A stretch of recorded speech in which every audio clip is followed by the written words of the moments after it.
Good day everyone, today is Wednesday, February the 17th. My name is Rafi Boyadjian, currency analyst at xm.com, here to provide you with your Forex news update.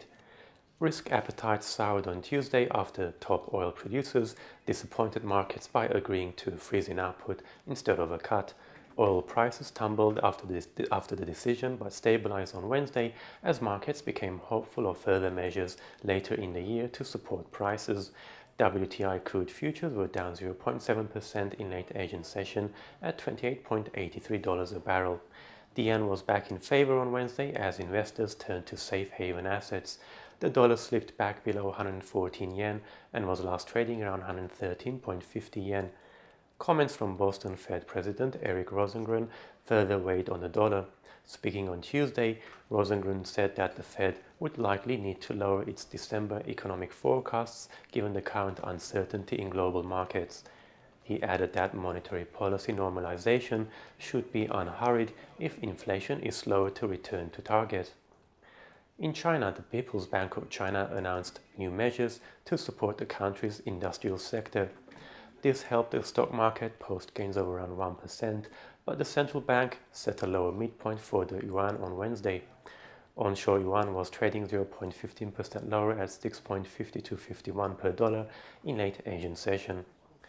Commodity currencies were unable to recover from yesterday's losses following the slide in oil prices. The Australian dollar was trading just below 0.71 versus the greenback, while the Canadian dollar was testing the 1.39 level. The New Zealand dollar was the worst performer though, as it tumbled to a low of 0.6544 against the US dollar after another fall in global dairy prices in yesterday's auction. The Kiwi rebounded slightly to 0.6582 in late Asian session.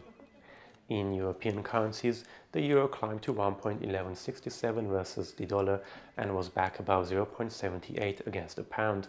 Sterling came under pressure yesterday on muted inflation figures and heightened concerns about Brexit.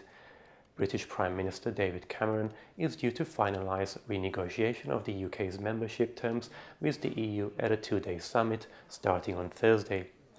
The pound dipped below $1.43 as a result and was last trading at $1.4266.